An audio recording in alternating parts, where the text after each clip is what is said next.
Have you seen the new food pyramid? Can you make sense of it? I've been health conscious for over 50 years now, and I've seen things like this come and go. We tend to make everything so complicated, and it doesn't have to be. I want to share with you the things that I've learned over the years that will help you understand what you can eat that makes you healthy, what you can grow that makes you healthy, according to where you live and what you need for that area that you're living in. And it doesn't have to be complicated, even if you want to grow food. All I have needs, I have not provided. My first introduction to healthy living and the philosophy of healthy living was a book called Back to Eden.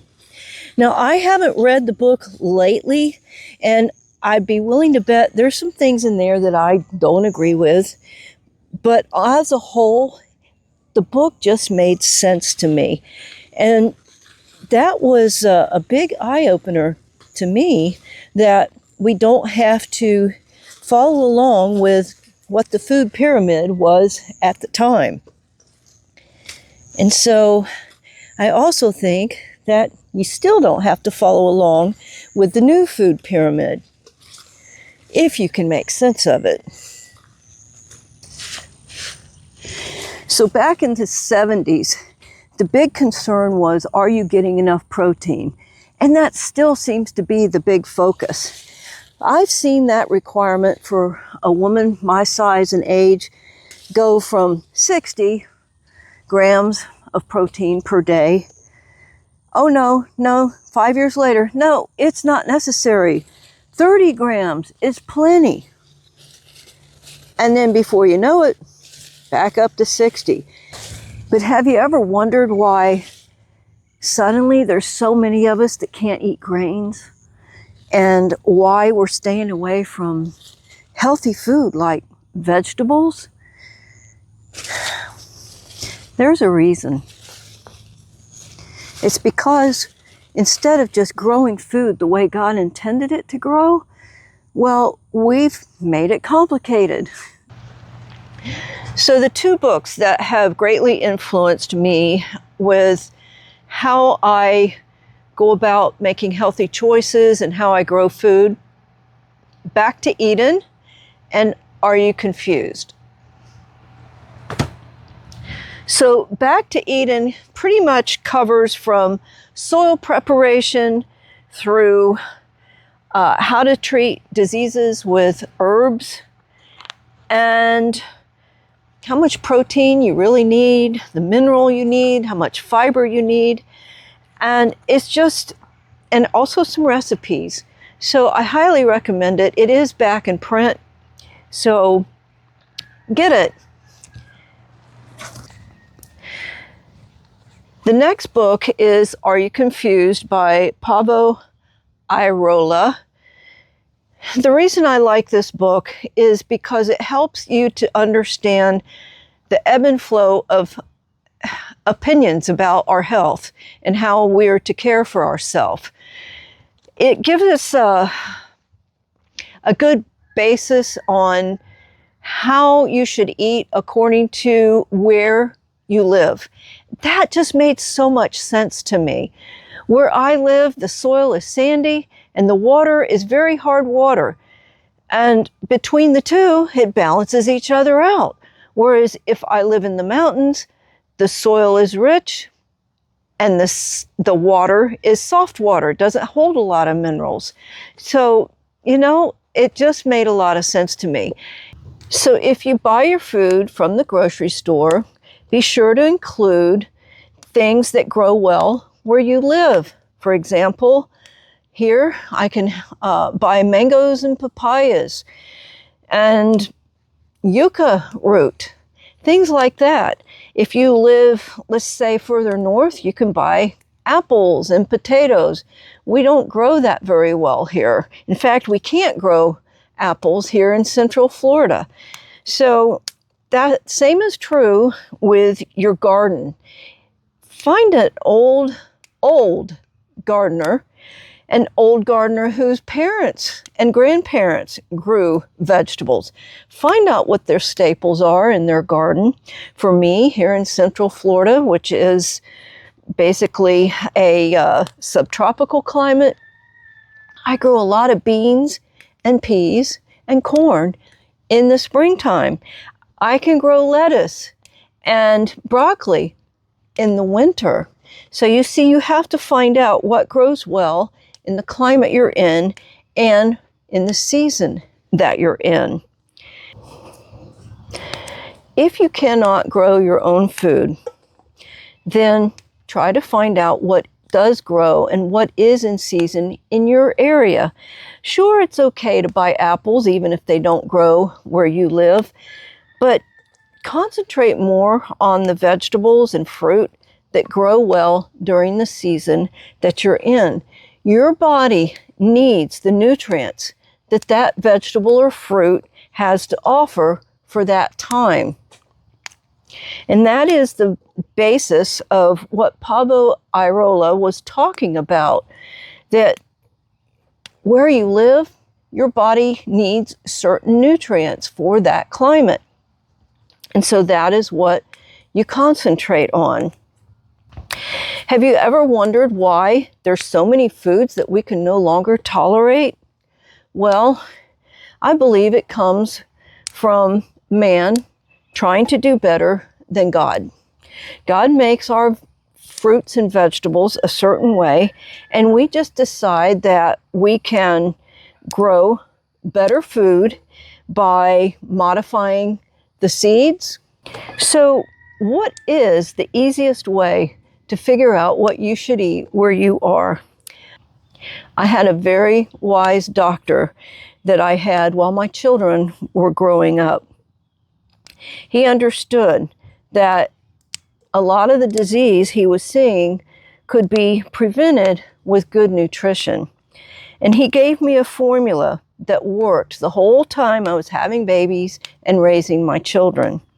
And that was 50% of your diet should be whole grains, 35% vegetables, and the rest, 15%, all combined, your dairy, nuts, meat, and fruit.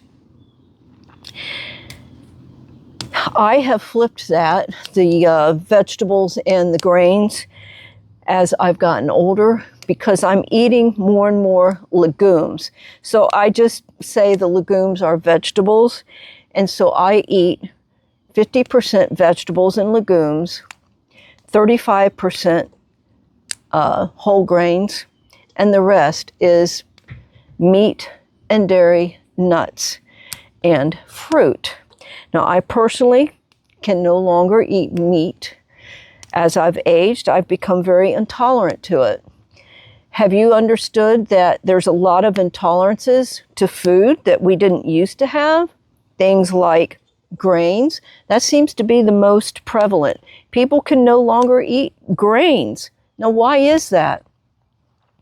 Because man has tried to improve what God made. We've modified our grains, and then we spray them with herbicides and pesticides, and then that little bit of residue remains in our food, even though they say it's safe. But if it's safe, then why is it that they're discovering these residues in our vital organs? And then our vital organs get sick and we get cancer. Or it affects the vital organs that regulate things like sugar, and we get disease. So, I'm not saying that if you always eat everything perfectly, that you're never going to get sick. We do live in a fallen world, and you're going to get sick, you're going to die of something. But while you are living, if you will eat like that and eat the best way you can with good food, preferably organic, then you'll be the healthiest that you can be for your body where you live.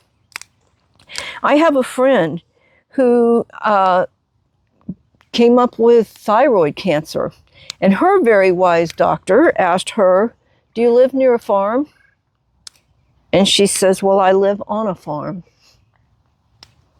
That tells a big story, doesn't it? I have another friend whose mother lived into her 90s, and she ended up getting pancreatic cancer. And my friend cared for her mother. Within 2 years of her mother's death, she also died of pancreatic cancer. You know what? She lived on a farm. Is that the root cause? Well, I can't prove that. But man, we've got a lot of thyroid and pancreatic cancer going on in our country, don't we? It does make you wonder about our food source. Another thing that it's my opinion and it's my observation over the years, there's a lot of people on YouTube who are scientists, and they also grow food, and they use scientific methods on how to grow their food. And honestly, sometimes it gives me a headache trying to figure out what in the world they're talking about. We've made it way too complicated. You see in that book, Back to Eden, it talks about how to build your soil. And, well, some of those scientists that I have watched on YouTube and read their blogs, they say that that stuff is a myth to improve your soil the way that is so easy and uncomplicated. Well, it's not a myth. And quite honestly, when I try to do some of the things they say to do, it just doesn't work with the way that I have a garden. I'd rather keep my garden simple in the methods that are given in the Back to Eden book. It just keeps life so simple. And I'm very thankful to the Lord that I have very, very good health for my age. I'm 70 years old. I'm very strong. I'm very healthy. I do not take any medication, and I rarely get sick. When I talk about the diet that includes so much grain, I know some of us have developed an intolerance to any kind of grain. Just like me, when I try to eat meat, I can't tolerate even organic meat. And why is that? My body has become super sensitive to any kind of protein that comes from animal meat. I can tolerate dairy. I can't tolerate protein. So some of you, honestly, I know you cannot tolerate any kind of grains now, even if it's good grains. And I'm sorry that that's happened to you. I believe it started by eating grain that's been changed, improved by man. And now our bodies just can't do it. I hope that you will try growing your own food, including legumes, to kind of help make up for your intolerance of grains, and for me, intolerance of meat or intolerance of dairy. If you want to learn more about how to grow your own food, starting from how to improve your soil, well, check out the playlist that's going to show up here on the end screen. And if you want to learn how to can green beans and how to grow green beans, how to can green beans, then check out the playlist that includes green beans. And in that video about canning green beans, you can also can lots of other veggies the same way. Thanks for watching. Please give it a green thumbs up. It really does help me as I endeavor to one day retire, and the supplement of income from YouTube will help me. So that green thumbs up does help, and please subscribe. I have over 200 videos now that will help you grow your own food and live a happier lifestyle. Great.